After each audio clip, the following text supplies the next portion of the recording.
15টা সংস্কার কমিশন করেছে ইউনূস সরকার। এখন পর্যন্ত সম্ভবত 6টি ড্রাফট দিয়েছে।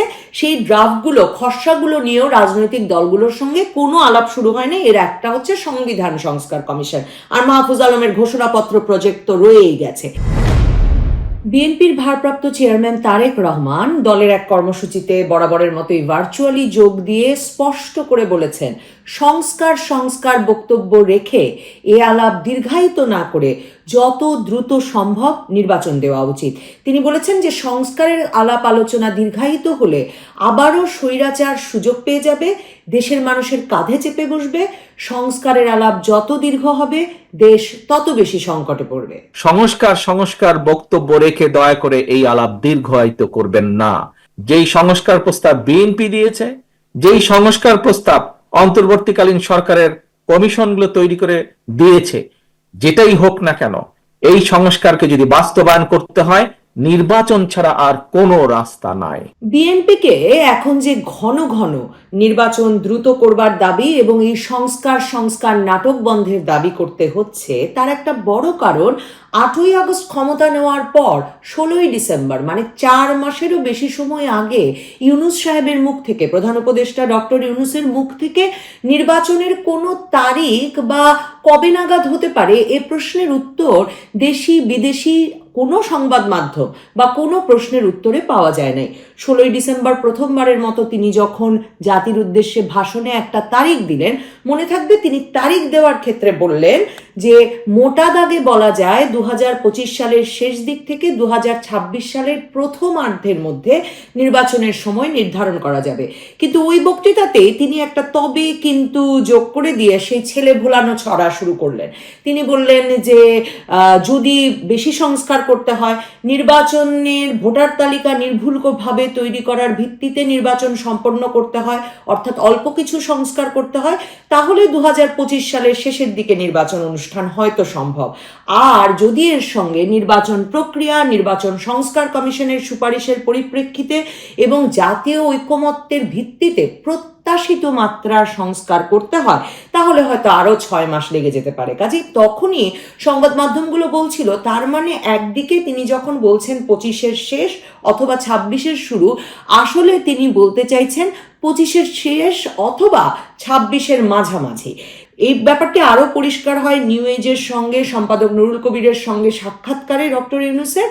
আর এখনো এই যে ফিনান্সিয়াল টাইমসকে তিনি সম্প্রতি যে সাক্ষাৎকার দিয়ে এসেছেন, সেখানেও বলেছেন যে অল্প সংস্কার চাইলে 2025-এর শেষ, আর বেশি সংস্কার চাইলে 2026-এর মাঝামাঝি। আর এর মধ্যে একটা ঐকমত্য কমিশন নাকি কাজ করে সব ঐকমত্য করে ফেলবে প্রত্যাশিত মাত্রার সংস্কারের জন্য। এখন প্রত্যাশিত মাত্রাটা কার জন্য কি? বিএনপি কিন্তু বলে দিয়েছে যে তারা মনেই করে না যে এই সরকারের বৈধতা বা ম্যান্ডেট আছে কোনো সংস্কার করবার জন্য। দেখেন, অন্যদিকে জামায়াতে ইসলামী, ছাত্রদের দল, তারা চাইছে আনুপাতিক পদ্ধতির নির্বাচন, তার মানে পুরোপুরি নির্বাচন পদ্ধতিটি পরিবর্তন করে ফেলতে চাইছে। ছাত্ররা তো কখনো কখনো দেশের নাম পরিবর্তন করতে চায়, সংবিধান বদলে ফেলতে চায়, সংবিধান পুরোপুরি বাতিল করতে চায়, যার অনেকগুলো নিয়েই বিএনপির সরাসরি আপত্তি আছে। এবং ঐকমত্য কমিশন গড়ে দিলেই যে খুব সহজ না, তা পরিষ্কার ঘোষণাপত্র নিয়ে, যে মাহফুজ আলমের ঘোষণাপত্র, তা নিয়ে রাজনৈতিক গুলোকে একদিন মাত্র বসানো গেছে এবং সেই মিটিং কোনো রকম ঐকমত্য ছাড়া প্রধান উপদেষ্টার উপস্থিতিতেই শেষ হয়ে গেছে। সকলেই বলেছেন হঠাৎ করে এত মাস পরে এই সরকারকে বৈধতা দিতে ঘোষণাপত্রই কেন দরকার?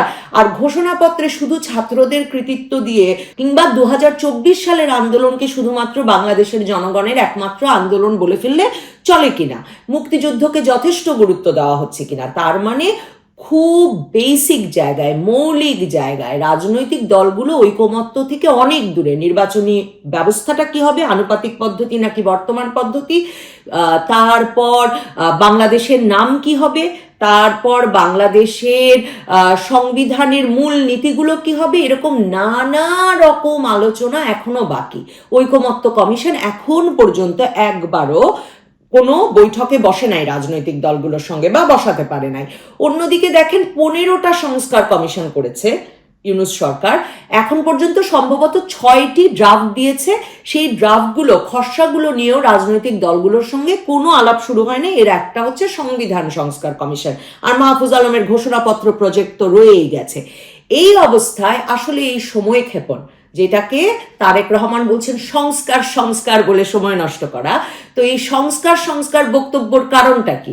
কারণটা হচ্ছে ইউনূস সাহেব ছাত্রদেরকে দল গড়তে বলেছেন। তিনি বলেছেন দল গড়ো, নির্বাচন করো, সংসদে আসো, এসে বলো কেন তোমরা এত রক্ত দিলে। দেখুন, মির্জা ফখরুল ইসলাম আলমগীর যেই মাত্র ওই প্রসঙ্গটি তুলেছিলেন যে কেন ছাত্ররা সরকারি থেকে দল গড়ে নির্বাচনে যাবে, সাথে সাথে নাহিদ ইসলাম খুব তেলেবেগুনে জ্বলে উঠেছিলেন, আপনাদের মনে থাকবে, এবং তিনি মির্জা ফখরুলের উপর রেগে গিয়ে বললেন তার গলার টোন নাকি, মানে তার কথা বলার টোন নাকি এখন আওয়ামী লীগের মতো, এবং তিনি বলে বসলেন বিএনপি নির্বাচন ছাড়া কিচ্ছু বোঝে না। বিএনপি কেন জানি মনে করে যে এই সরকারটা হয়েছে কেবল একটা নির্বাচন দেওয়ার জন্য, এবং এই সরকারকে তারা যে নির্বাচিত বলে না, আসলে এটাও একটা ভুল বক্তব্য। কারণ একটা সরকার যদি নির্বাচনের মাধ্যমে পট পরিবর্তন হয় তাহলে একটা নির্বাচিত সরকার একটা দেশে আসে। তো সরকার নির্বাচনের মাধ্যমে পট পরিবর্তন, ক্ষমতার পট পরিবর্তন হয় না, হয়েছে গণঅভ্যুত্থানের মাধ্যমে।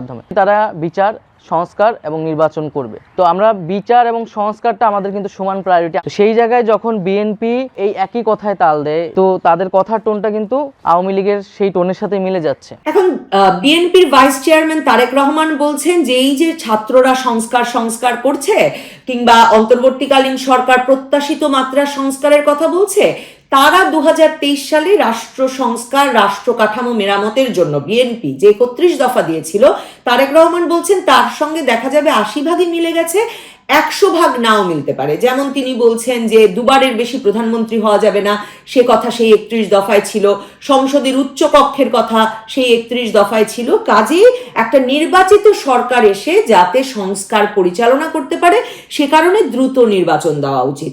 কিন্তু দেখুন, সেই দ্রুত নির্বাচনের তাড়া কিন্তু বিএনপির থাকলেও জামায়াতে ইসলামী বা ছাত্রদের নেই। জামায়াতে ইসলামী বা ছাত্ররা বরং চাইছে আনুপাতিক পদ্ধতির নির্বাচন। জামায়াতে ইসলামী এবং ছাত্ররা বরং চাইছে সংস্কার সংস্কার বক্তব্য রেখে, তারেক রহমানের ভাষায়, অনেকটা সময় পার হয়ে যাক যাতে জনসংযোগ এবং নির্বাচনী প্রস্তুতিতে তারা আরো সময় ব্যয় করতে পারে। আর ছাত্রদের তো বিশেষভাবে বড় সময় দরকার, কারণ এখনো রাজনৈতিক দলই গঠন করে উঠতে পারেনি তারা, ঘোষণা আসেনি এখনো।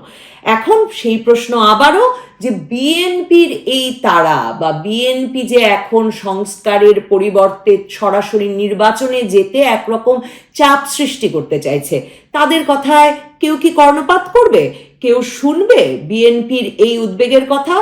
আরো বড় প্রশ্ন, আওয়ামী লীগ সরকারের পতনের পরেও কেন এখনো তারেক রহমানকে ভার্চুয়ালি দলের কর্মসূচিতে যোগ দিতে হচ্ছে? কেন তিনি দেশে ফিরতে পারছেন না? দেশে কি ফিরতে পারবেন তারেক রহমান? সে বিষয়ে নবনীতা চৌধুরীর বয়ান শুনবেন হয়তো অন্য কোনো পর্বে।